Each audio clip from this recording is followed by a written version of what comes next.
Shedeur Sanders fans are not going to be happy if this ends up happening. We're going to talk about it here on 4 Verts. I want to hear from you guys.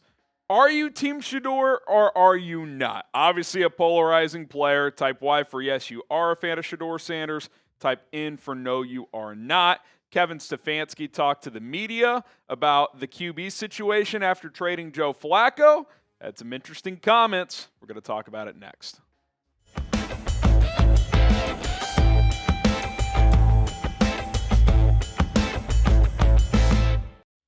I'm Harrison Graham, and this is 4 Verts, where we talk NFL and college football every single day. Subscribe if you haven't already.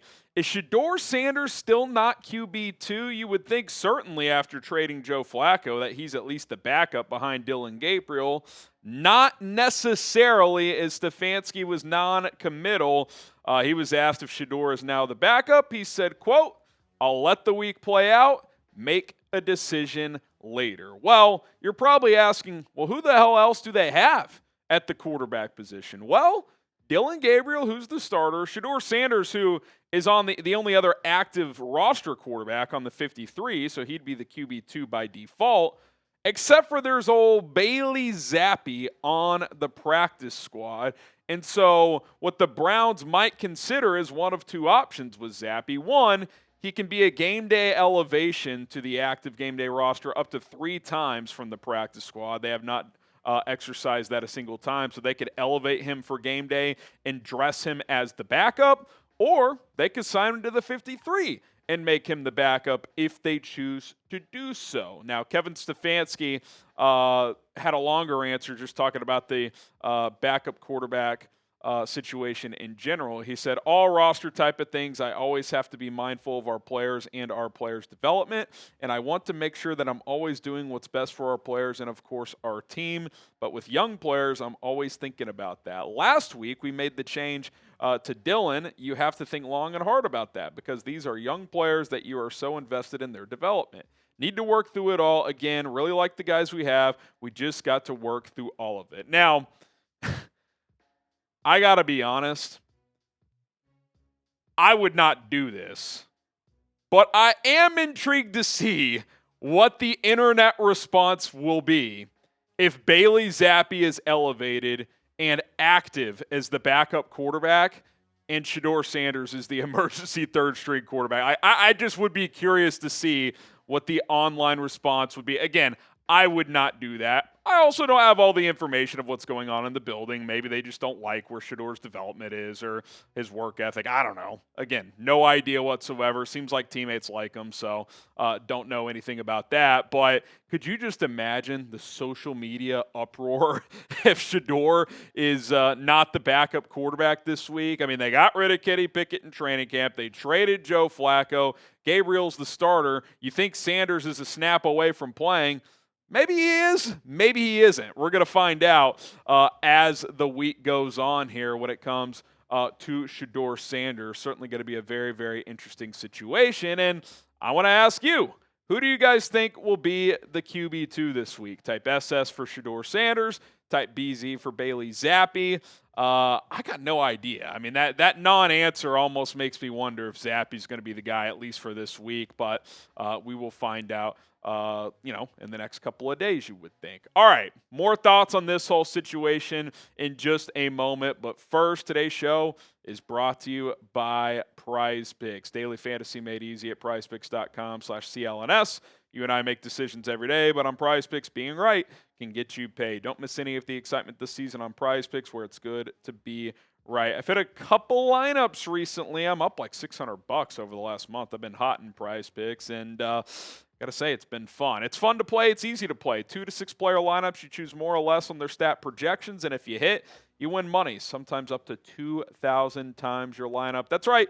$10 entry can turn into $20,000. You can follow other PrizePicks players directly on the app and copy their lineups in one click as well. whether it's a friend, celebrity partner, or someone's picks who you just happen to like. All you got to do is hit the follow button and check out every lineup they create in the new feed tab on PrizePicks. A little two-player lineup I like this week. I like Caleb Williams more than 24.5 rushing yards, and then I like Deebo Samuel to score a touchdown, more than half a rushing or a receiving touchdown. Just has to find the end zone, and I will be good there. That's a demon play, a little tougher to hit those. So $20 lineup to win $70. PrizePicks.com/CLNS. Use the code CLNS after you download that PrizePicks app today. You'll get $50 in lineups after you play your first $5 lineup. That is code CLNS to get $50 in lineups after you play your first $5 lineup. PrizePicks, it's good to be right. I will say this. It is a major red flag, in my opinion, if Bailey Zappe is QB2. And not necessarily even a Shedeur major red flag, but it would be a red flag to me of just like, why the hell did they draft Shedeur after drafting Dillon Gabriel? Because if they go with Bailey Zappe over Shedeur Sanders, like something's off.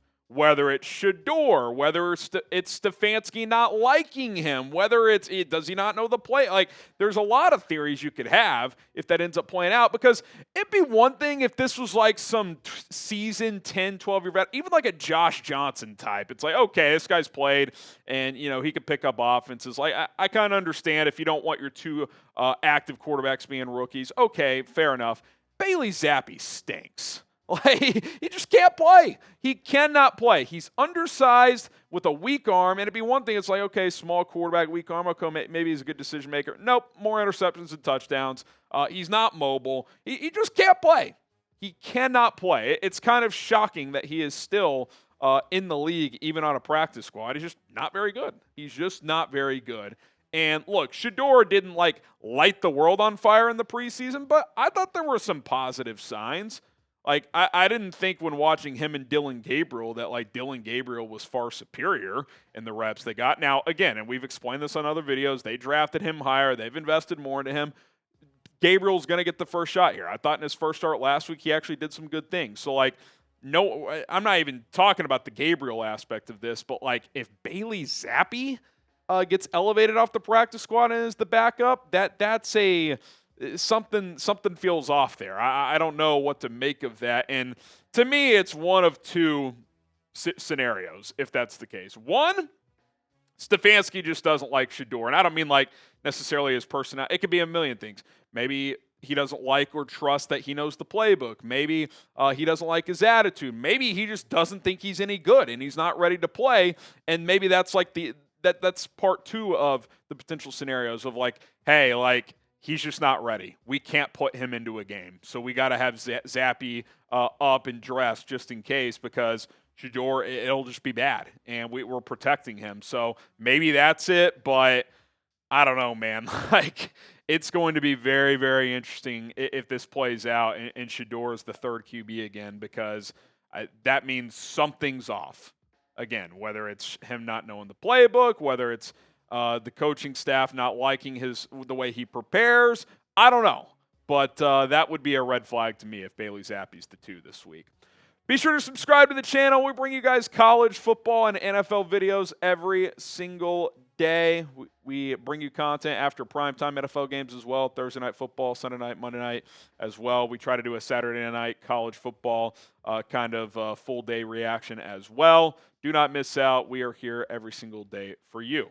Okay, one last thing. Jerry Jeudy did have to say this. Veteran receiver. I think this is worth mentioning. He said this about Shedeur. He said he's been doing a great job of being a pro and doing what he needs to do to be able to once he gets the chance to take advantage of it. That's all we can ask for him to do. Once he gets his opportunity, just take advantage of it. And I do feel like that's been mostly a consistent theme. I think teammates have spoken mostly highly of Shedeur. So I would find it a little tough to believe that they would just, it would be like a personal issue. Now, has Shedeur helped himself in certain situations, like last week doing what do they call it, the miming, he's doing this? It's that's just kind of immature, right? Just answer the question. I get it, the third-string quarterback probably shouldn't even have to answer questions, but when you're Deion Sanders' son, that's just how it's going to go. I still think he plays at some point this year. Now, may not be in the near term. If Dillon Gabriel's playing solid ball, they're going to keep playing him. But I'm keeping a close eye on this. That's all I got to say. Because if Zappe is elevated for QB2, the streets are going to be talking. It's going to be very, very entertaining on social media. All right. Who do you guys think is just the better quarterback? Type DG for Dillon Gabriel, SS for Shedeur. I like Shedeur a little more coming out. I don't love either of these guys in terms of long-term franchise quarterbacks, but I thought Shedeur a little bit bigger, can make more throws. I think with Gabriel, even though the debut went probably better than expected against a Brian Flores defense, you're always going to have to move the pocket for him, given his size. So I think that's just going to cause limitations. But give us your thoughts down in the comments. Don't forget to subscribe. We'll see you soon.